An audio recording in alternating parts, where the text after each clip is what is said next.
Okay, everybody. So, Germany has been in a lot of hot water, and I would say for good reason. Out of all of the European countries, Germany, outside of Viktor Orban's Hungary, which, I mean, extremely low bar, has been the country that has dragged its feet the most on supporting Ukraine. And historically, its economic relationship with Russia has hindered its ability to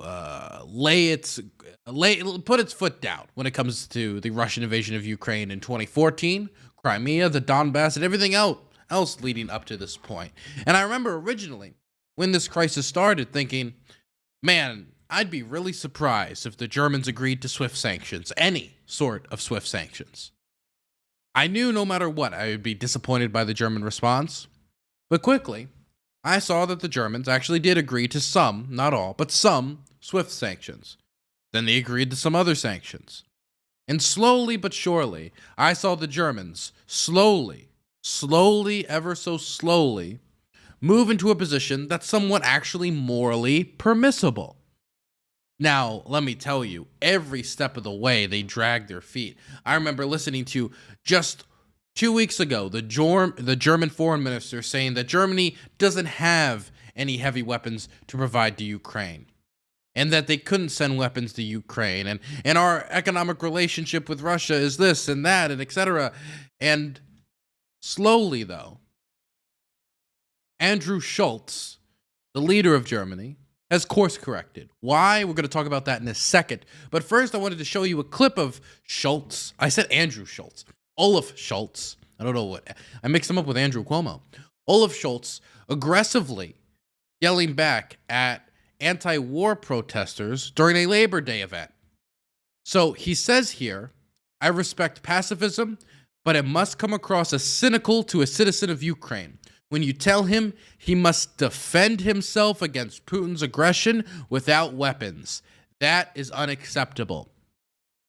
Let's play the clip, even though it's in German and most of you won't understand it.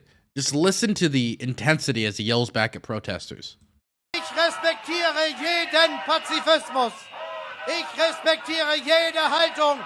Aber es muss einem Bürger der Ukraine zynisch vorkommen, wenn ihm gesagt wird, solle sich gegen die putinsche Aggression ohne Waffen verteidigen. Das ist aus der Zeit gefallen. Gotta say, this is the first time I've heard a German politician yelling, and I haven't been scared by what they're saying. Now, to be kind, most of that footage is from 80 years ago. Anyway, moving on. Why is he talking about, telling the Ukrainians that they can't defend themselves with weapons is ridiculous, etc., etc., is because Germany has reversed course. Just a few days after the German foreign minister said that they didn't even have heavy weapons to send to Ukraine, Germany agrees to send heavy weapons to Ukraine, which is a major, and I do mean major, foreign policy U-turn. Now, specifically, what they agreed to send, they have sent Panzerfaust so far, anti-tank weapons. They've sent Stinger missiles, which help take out planes. But now they're going to be sending German anti-air armored vehicles. Some people originally called them tanks, and they do look like tanks, but they're not tanks in the traditional sense of the word, in the way of the imagination where, tank shoots armored shell, it pierces building, destroys other tank, destroys armored vehicle. It is an anti-air tank, I guess you could call it. Let me actually show some footage of this quickly, so you guys get an idea of what the Germans are sending.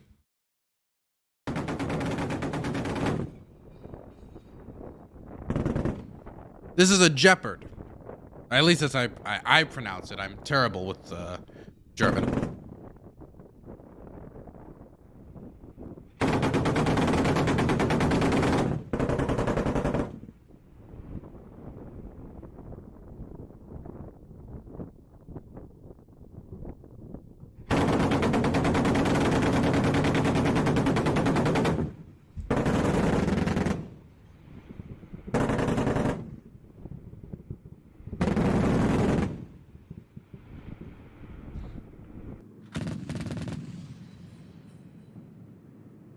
Anyway, the thing that's interesting about these vehicles, I'll let it keep playing, but with the audio off. The thing that's interesting about these vehicles is not only can these things take out aircraft, drones, any, things in the air, but due to the high caliber and the speed of look at that. Oh my God.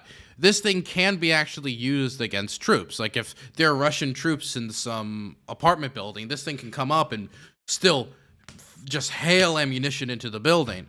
So it isn't a purely anti-air vehicle. It can be used in other capacities as well, which might be useful in the Donbass outside of just anti-air capacities. But it will be most useful in its anti-air capacity, since that is what the Ukrainians need to keep the airspace contested. And let me just say, I've also heard news of German weapon manufacturers walking up to the German government asking if they can send Anti-88 Leopard tanks, and they're looking to send actual on-the-ground tanks. And weapons manufacturers are running to the government asking to send weapons. Please let us send weapons. Please let our weapons be put in the hands of those who most need them. Now, this isn't the only instance of this. Actually, let me see if I can find it over here. Right here, you can also see that German lawmakers have overwhelmingly approved heavy weapons deliveries to Ukraine, which is historic. And the reason it's historic is the Germans have a long tendency, ever since the end of World War II, to not really be the country that is sending weapons to be used in a military conflict. Now, I think I don't need to explain to you guys why there might be a little bit of a stigma in Germany about being engaged in active combat in war zones, due to Germany's unique history in World War I and World War II, with what that type of engagement has led to for Germany. And when I say that this is broken with tradition, I just don't mean, they slightly broke with tradition here. The vote was 586 to 100, a almost 6-1 vote in the Bundestag, which is like Germany's Congress, basically.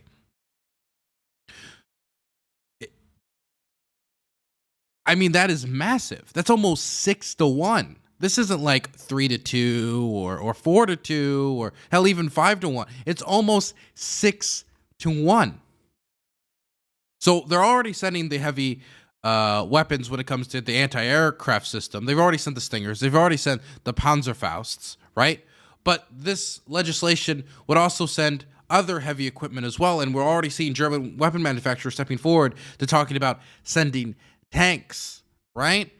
That is massive. Again, massive. Remember, at the start of this conflict, we didn't even think that the Germans were going to engage with the SWIFT sanctions, and now we're in a place where 6-1 vote in the Bundestag to send Ukraine heavy weapons, which will be directly used against Russian troops invading the country. This is a massive U-turn from the Scholz government, and they're doing it with the Christian Democrats. So it's not like, this is a very a small coalition. This is the vast majority of the Bundestag coming together from across the political aisle. Now there's two parties that make up the lion's share of the opposition. It is the German far right party, the AfD, and the German far left party, which is called just the left. I think it's Die Linke or whatever in German, which are both basically saying that they don't want to escalate with Russia, and it's not really our business, quote unquote. That's the argument. So it's a far right and far left coalition to try to stop the weapons being sent. And can I tell you that my experience in Poland is the only people I've met that are supportive of Russia and or don't want to send weapons to Ukraine are Polish far right nationalists. Those are that's the only example I can find. And the reason why it's so strong, I think, particularly in Poland, is because Poland and Ukraine have a complicated history when it comes to basically militias killing Ukrainians and militias killing Polish people across the border as they tried to vie for territory during the hectic period where the borders of Europe were being carved out. So is a German far right and far left coalition against it. But if that's the only opposition you're going to find in Germany, then there's nothing stopping the German government from sending heavy weapons at this point. And so that earlier objection from the German foreign minister of, oh, we can't send heavy weapons, has melted away. The Germans are participating with swift sanctions. The Germans are sending Stingers. They're sending Panzerfausts. They're sending anti-air systems, and soon we could be seeing tanks being sent. And we're seeing the Bundestag vote in favor of it. And not only that, but Germany is preparing to forgo Russian gas and oil and coal. Not only that, but Germany's also ready to support an EU ban on Russian oil altogether. This is much further than anything I expected. To be clear, let's talk the numbers here. 55% at the start of the year, 55% of Germany's natural gas came from Russia. 35% of its oil came from Russia. 25% of its coal came from Russia. Those are massive, massive numbers. That's a massive percentage where the vast majority of its natural gas came. 35% of its oil supply, 25% of its coal. These are massive numbers. And you want to know what it's been cut to? Right here. 35% for natural gas, 8% for coal, and 12% for oil. In a period of 2 months, maybe 3 months max, they've been able to put massive cuts in the amount of natural gas, coal, and oil they are importing from Russia, much faster than I could have expected, or really anyone expected. And they've gone at such a pace that's so accelerated that they're ready to say, yeah, we'll support an EU ban on imports of oil. They did say that we understand that some other nations aren't moving as fast as Germany, which is a crazy thing to say, moving as fast as Germany on this issue. So they can move on oil and they can move on coal, and they're moving on it, and they're able to easier get supplies from other countries that are not Russia for coal and oil. They can do that. Natural gas is going to be the big sticking point moving forward, and that's why you're not seeing the title of this article say Germany ready to support an EU ban on all energy imports, right? Because they can support one on Russian oil. Hell, I even think they would possibly be willing to even say coal, but they're not going to be saying it on natural gas. And the reason why, because I just want to be realistic with you guys, is that Germany, if they were to do that, they would see a decent chunk of their economy be ripped out, essentially overnight. And they would see a shrinkage of their GDP. The Central Bank of Germany actually predicts that if they were to basically have natural gas cut off tomorrow, the 3% growth predicted in Germany, 3% GDP growth, would flip to a 2% shrinkage. And it could bump Germany into an actual recession. And it could cause an energy crisis. I also want you to know that this natural gas, of course, these cutoffs are going to affect gas prices for Germans, which Germans use this natural gas to heat their homes. They need it to live. So it's not as simple as just like, oh, we cut off the gas because, we don't want to make the big corporations, stop them from being profitable. No, Germans would suffer to some extent when it comes to at the price, right? Now, the German government is working to deal with that, but actually the biggest effect would be on the chemical industries in Germany. The industry produce things like industrial chemicals, steel. This, which actually has tens of thousands of jobs. I think 10,000 plus jobs in Germany, even more. I think actually are actually reliant on these natural gases in order to work for these businesses to produce. And so when you cut off this natural gas, that's what's going to take the biggest immediate hit, I think, right? That's what's going to take the hit. Those jobs could be lost.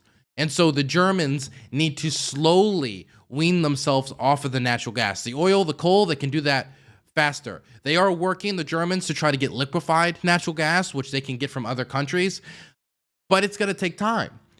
And in fact, the Germans are talking about the end of this year, the summer of 2022, early 2023, to have 1/3 of their natural gas only coming from Russia. And they've already made huge strides in that direction since they're reporting 35%. And the reason why I think the Germans are now taking extra interest and they're talking about supporting an EU ban on oil imports from Russia isn't just because they've the German government just became very sympathetic to the Ukrainians. I think it's for two reasons. The first reasons, the Russian government is now banning gas exports, energy exports, to Bulgaria and Poland. Why? Due to Bulgaria and Poland's support for the Ukrainian government, especially Poland, with all those tanks magically disappearing in the night and magically showing up on the Ukrainian side. Isn't that spooky, huh?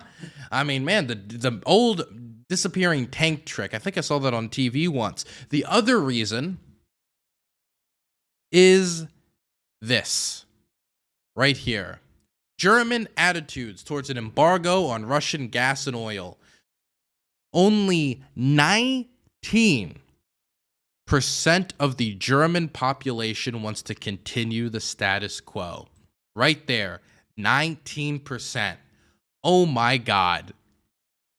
That means 80% of the German population, 81% if we're being very specific, wants either A, Germany to gradually decrease its oil and gas usage from Russia to, eventually, erase it, or B, in place an immediate embargo.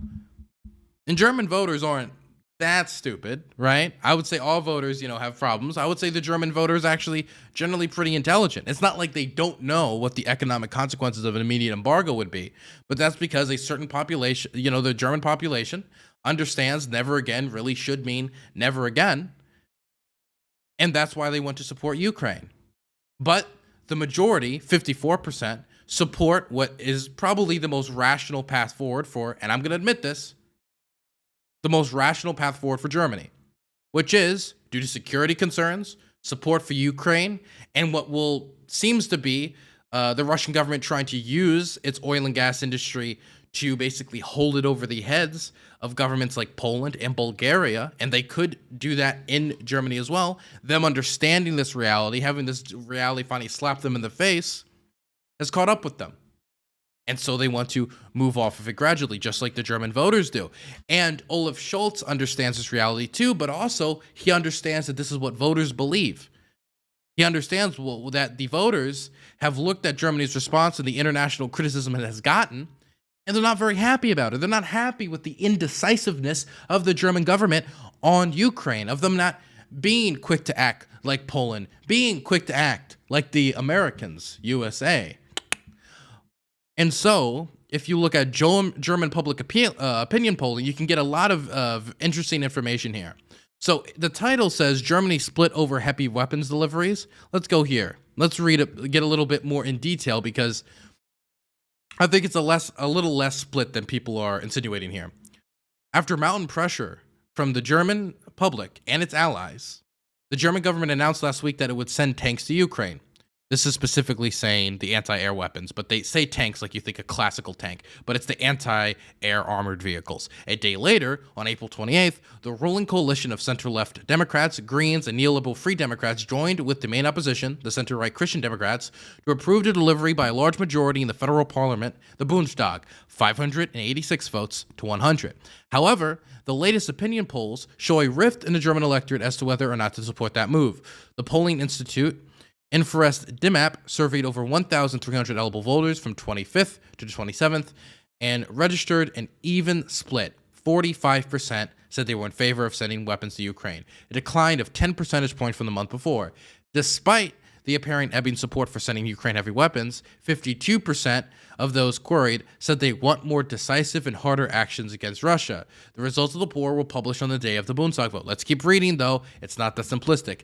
A day later, a separate pollster noted a rise in support for weapons exports, publishing polls of 1,170 voters surveyed between April 26 and 28, same days, on public broadcaster SDF. It found that 56% of respondents in favor of heavy weapons, with 39 opposed. Meanwhile, 59% of respondents say they believe that the supply of such weapons, now also from Germany, increases the danger of a Russian attack on Western states. Okay, let's talk about this in isolation. So the first thing, this means, if you look at the pollsters talked about in this article, that either A, it's an even split, or B, the vast majority of Germans support it, or the majority of Germans support it.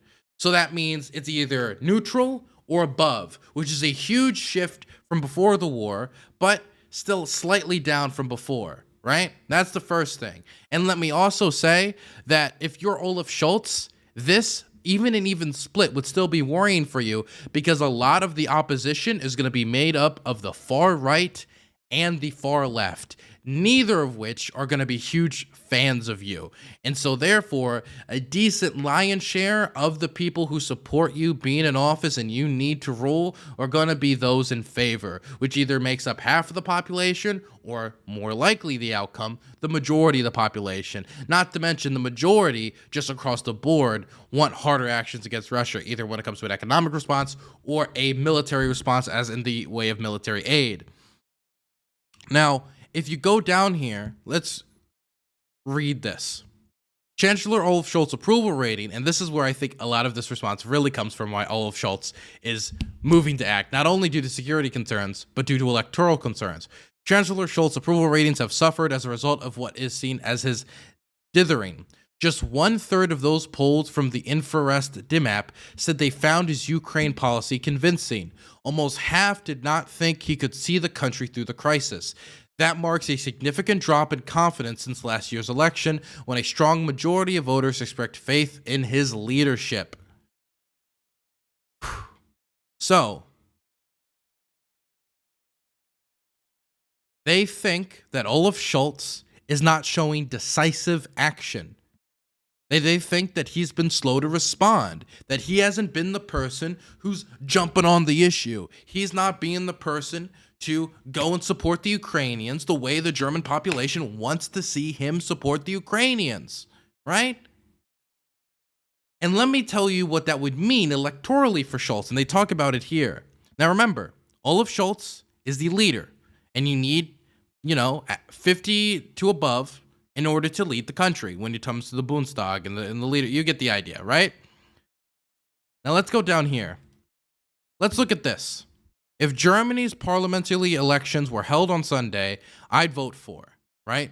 Now remember, the German chancellor is part of the SPD, the Social Democrats, 24%. CDU, SCU, this is Angela Merkel's party. The Conservatives, 26. The Greens, 18. The FDP, these are like neolibs, 9%. The AFD, that's the far right, 11%. The left, that's I'm going to be like the communists, right? That's 3%. Other parties, 9%. Now, that's a lot of different parties, so let me translate that. The SPD governmental allies, the Greens and the neoliberal Free Democrats, remain about where they were, with 18 and 9% respectively, in third and fourth place, compared to earlier polling. Together, they would have 51% of the vote, allowing them to continue governing.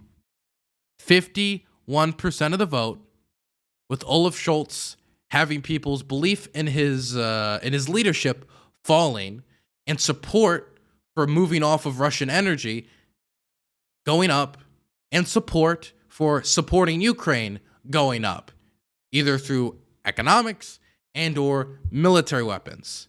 The best poll you could find to maybe make the argument that the Germans don't want to support sending weapons will say it's neutral. That's the best poll you can find, is that it's neutral, and it's gone down since the start of the invasion, which makes sense because voters' minds can be fickle at times and quickly move off of issues. So, if you're in Olaf Scholz's position and you believe that people don't think you're being decisive on the issue, right? If you believe that the voters support moving off of Russian gas and support Ukraine, how do you get your polling numbers up? Get above 51%, which is like a bare minimum over 50, right? How do you make it so people believe you're being decisive and that you can lead people through the security crisis, through this humanitarian crisis? Well, the voters want you to move off of natural gas. So move off of natural gas, move off of coal, and move off of oil, which they're working to, not only to move off of it, but even possibly support an EU ban on oil. And that's on top of sending heavy weapons to Ukraine. My goodness. So, at the end of the day, politics and democracies are kind of like all others, Once the polling numbers come in, that's when you're going to see the suits scramble, so to speak. But I got to say, this is a positive direction I think Germany's going in. The more support from Germany, which used to be seen as the bellwether for Russian support in Europe, outside of Viktor Orban, of course, seeing that shift in this major direction towards moving off of Russian gas, towards moving off of Russian oil, towards moving off of Russian coal, towards sending heavy weapons to Ukraine like Ukraine's requesting, is absolutely fantastic.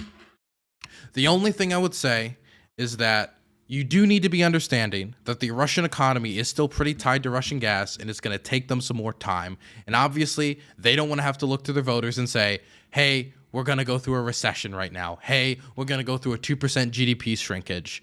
Hey, there might be an even higher spike in gas prices than we were all expecting this year.